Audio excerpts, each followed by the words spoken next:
Hola chicos, hoy vamos a entrar en un tema nuevo que se llama sistemas materiales. Eh, Vamos a tener una parte teórica de muchas definiciones, entonces que ustedes lo tienen ahí en el apunte. Por ejemplo, la definición de química tienen una y yo les incorporé otra de acuerdo a otro libro. La química es el estudio de la materia y los cambios que experimenta esa materia o que sufre. Ya vamos a ver la definición de materia. También es la ciencia que estudia la composición de los cuerpos y sus transformaciones o cambios. Ya hemos visto en estructura atómica la definición de átomo. Esta definición es otra incorporada, que es la partícula más pequeña que forma parte de un elemento y conserva sus propiedades. Repasemos que todas las características de un átomo están dentro de estructura atómica, que es una partícula indivisible, microscópica, formada por partículas subatómicas, que un átomo es eléctricamente neutro. Cuando vamos a la segunda transparencia, viene a ser la definición de molécula. Resulta de la combinación química de dos o más átomos. Yo les puse como ejemplo, que ya lo han visto, a la molécula diatómica de oxígeno, que es el oxígeno como existe en la naturaleza. Después tenemos el oxígeno triatómico, que es el ozono, bien, que forma parte de la capa de ozono, también es un gas. Y tenemos también el fósforo 4, que es una molécula tetraatómica que también existe en muy baja proporción en comparación con el fósforo 2, o el azufre octatómico también existe. Quiere decir que esos son ejemplos de moléculas. Vamos a la definición de materia. Es el componente de todos los cuerpos. Bien, pero ¿a qué se define como materia?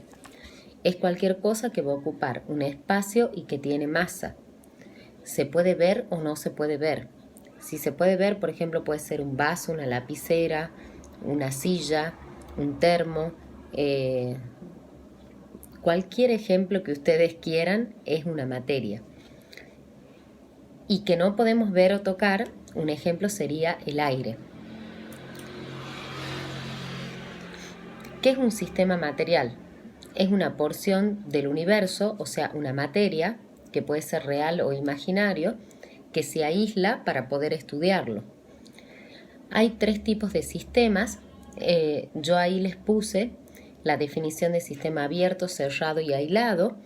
Un sistema abierto hay intercambio de masa o de materia, y también de energía en forma de calor.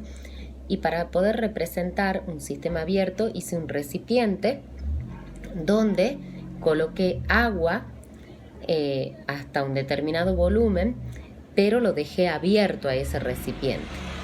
Eso significa que va a haber un intercambio de masa o de materia con el medio ambiente, o sea, con lo que lo rodea. ¿Por qué? Porque algunas partículas de agua significa que pueden pasar del estado líquido a gaseoso. Hagan de cuenta que ponemos un vaso o un recipiente en pleno verano en Tucumán con 42 grados. Bien, algunas moléculas de agua empiezan a evaporarse, muy poquitas, pero lo hacen. Y también obviamente hay un intercambio de energía en forma de calor.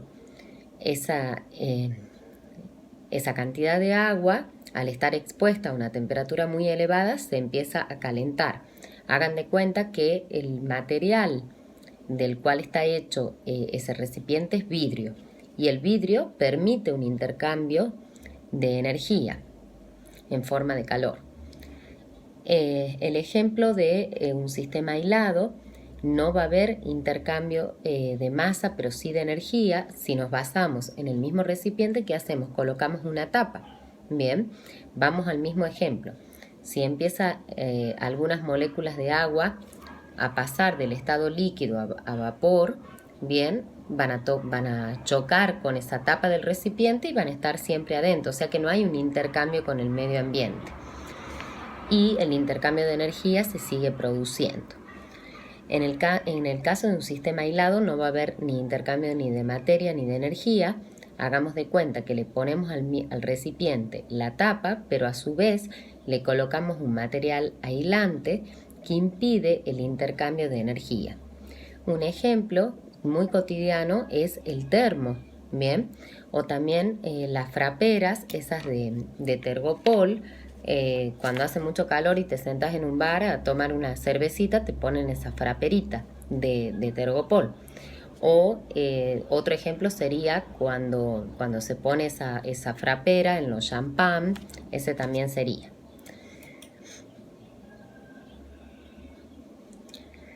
En base a las propiedades de los sistemas. Las propiedades significan características propias de los sistemas. Tenemos propiedades organolépticas. Órgano significa de los sentidos, léptico que se puede percibir, eso significa la palabra. O sea que pueden ser percibidas por los sentidos. Bien, ¿cuáles son los sentidos? El gusto, el olfato, el tacto, bien, la visión. Puede ser el brillo, el color, la dureza, la textura, el estado de agregación. ¿Qué significa estado de agregación? Es el estado de agregación o físico de la materia, sólido, líquido o gaseoso. En base a las propiedades físicas, son aquellas que se determinan mediante instrumentos de medición y no implican, la formación de una nueva sustancia. Por ejemplo, la densidad, que es la relación entre la masa y el volumen, se determina mediante un aparato que se llama densímetro. Bien, cada sustancia tiene una determinada densidad. Bien, o sea, por ejemplo, el agua tiene una densidad de 1 gramo sobre mililitro.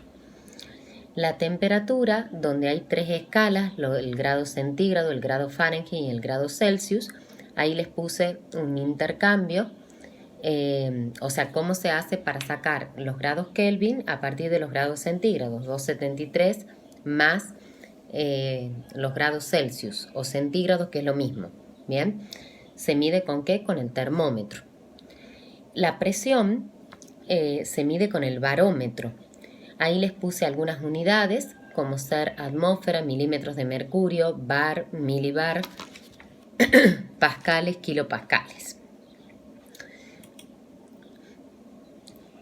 Y por último, las otras propiedades son las propiedades químicas. ¿A qué se refiere con las propiedades químicas? Es cuando una sustancia reacciona o no con otros reactivos, o sea, si reacciona o no. Yo les puse ahí, por ejemplo, el oxígeno puede reaccionar con el metal y formar un óxido básico. Bien, les puse el ejemplo de la formación del óxido de sodio. El oxígeno también tiene la propiedad de poder reaccionar ¿con quién? Por ejemplo, con un no metal y formar un óxido de tipo ácido. Les puse otra reacción que es muy importante, que es una propiedad que tienen los ácidos minerales. Los ácidos minerales son los ácidos inorgánicos. Bien, los más importantes son el ácido clorhídrico, el ácido nítrico, el ácido fosfórico, el ácido sulfúrico, que pueden ser atacados por metales con desprendimiento de hidrógeno. Entonces, ahí significa que se va a formar una sal, que es el cloruro de zinc, y se va a desprender gas hidrógeno. Bien, esos serían ejemplos de propiedades químicas. En sí, para que se pueda entender mejor, las propiedades químicas son todas las reacciones químicas que ustedes van a poder ver.